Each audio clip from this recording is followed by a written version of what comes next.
يا صباح الالوان المبهجه، صباحكم خير وهنا وسعاده. قبل بقى ما نبدا الفيديو حط لنا بقى كده اللايك الحلو والكومنت اللي انا بستناه منكم، وربنا كده يحسن ما بين ايديكم وما بين ايديا. النهارده هنعمل مخلل اللفت بكل سهوله وبكل بساطه، ومش هيفشل منك من النهارده، وهيطلع مقرمش معاكي لحد اخر كده مخلليه موجوده في البرطمان. ايه رايكم؟ الشكل بيحكي عن نفسه. انا كده ولسه اللون كمان ما اداش اللون اللي انا عايزاه، لسه كنت حطاه وصورته على طول.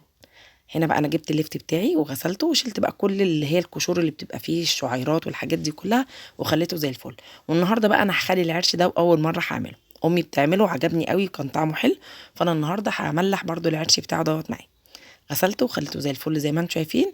بقول لكم مش هرمي العرش، قطعيه بقى التقطيعه اللي انت تحبيها، بالسكينه بالقطاعه المشرشره زي ما تحبي. انا بوريكم ده وده، وعادي اللي ما عندوش القطاعه المشرشره، هي الفرق ان هي بتدي شكل حلو شويتين تلاته. جبت بقى هنا اللفت بتاعي وهقطعه كده بالقطاعه، هي حاميه جدا خلي بالكم، وبيدي بصراحه شكل حلو قوي، يعني كشكل بيدي شكل حلو. ان شاء الله دي اول بدايتنا، هنزل لكم كده اللفت ده الموسم بتاعه هو موجود دلوقتي. وهنبقى بعد كده نعمل كل انواع المخللات مع بعض. بصوا شكلها تحفه، بقول لكم الشكل بصراحه حلو. هو اللفت بياكل بس الشكل كمان احلى، العين طبعا بتاكل قبل البق. هنا بقى جبت السكينه بتاعتي المشرشره او القطاع، وهبتدي بقى ان انا اقطع كل دوت كده، ولا هخليه رفيع ولا تخين، هخليه وسط. بعد بقى ما قطعته كله هجيب معايا بوله فيها معلقتين ملح وميه. ليه رشه الملح والميه؟ هقول لكم ليه. احنا لما بنيجي نعبي اللفت في البرطمان كده بعد ما غسلناه وحطيناه، لما بنيجي نعبيه بنلاقيه بيطفو كده فوق، وبيبقى فيه مكان تحت في البرطمان كتير، وبيبقى مش مضغوط. بعد ما بنحطه بيطلع فوق. لا، الخطوه دي اللفت بتاعنا هينزل الميه بتاعته، وبعد كده لما نيجي نحطه في البرطمان خلاص هو كده هياخد وضعه ومش هيطفو فوق خالص. الخطوه دي مهمه، هينزل ميته، وزي ما قلنا كده هنملي البرطمان، هيبقى البرطمان مملي على اخره، ولا هيبقى بقى تحت فاضي ولا اي حاجه، عشان خاطر يتخلل معانا صح. انا هحط بقى، هسيبه نص ساعه كده بقى ينزل ميته زي ما انتم شايفين. وبعد كده بقى خدته غسلته وصفيته، وجبت هنا بقى معايا 4 معالق ملح هرميين على كل لتر من الميه، وربع كوبايه خل او اقل كمان. وعندي هنا 3 4 فصوص توم مقطعاهم، وعندي هنا قطعه صغيره من الشمندر او البنجر.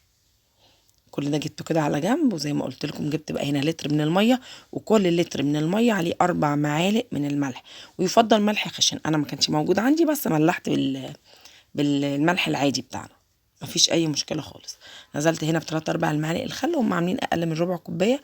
وهنزل بقى هنا بفصين 3 توم زي ما انتم شايفين انا مقطعاهم كده، وهنزل يعني دي ربع بنجريه، مش هكتر عن كده. عايزه تقللي كمان منها قللي، بس انا اللون بالنسبه لي انا بحبه كده. جبت بقى البرطمان بتاعي انا غسلاه ومعقماه زي الفل. هنزل بقى هنا باللفت بتاعي زي ما انتم شايفين كده، بعد ما غسلته وصفيته. والعروش بقى بتاعته دي عايزه اقول لكم انا اكلت طعمها يا جماعه بجد عظمه. هبتدي بقى احط بقى ايه الخلطه بتاعتي او الماده السائله بتاعتي، بس ما فيهوش اي حاجه خالص، سهل بسيط، مش هيبوظ منك مش هيتهري منك طول ما انت عامله كل خطواتك صح. وزي ما قلنا 4 معالق هرميين من الملح خشن او ناعم دوت على كل لتر من الميه. يعني انت حطيتي لتر هتحطي 4 معالق، حطيتي لترين هتحطي 8 معالق. بس كده خلصنا. هنجيب بقى كيس تلاجة نغطي بيه، مش عايزين اي هوا يدخل المخلل بتاعنا خالص. هنجيب بقى كيس تلاجة ونقفل بقى بالغطا بتاعنا، ونستنى عليه من 4 ايام ل5 ايام. وكلي احلى لفت مخلل وبألف هنا. اكتبي لي كده في الكومنتات انت بتعمليه بأنهي طريقه، وبتتابعوني من انهي بلد، عشان بفرح جدا بالكومنتات بتاعتكم. ربنا يحسن ما بين ايديكم وما بين ايديا. كنت معاكم رشا السيد، يا رب الفيديو يعجبكم، واشوفكم في فيديو جديد. واي فيديو انتم محتاجينه او اي وصفه انتم عايزينها عينيا عشانكم انزلها لكم على طول. بحبكم في الله، واشوفكم في فيديو جديد، وسلام.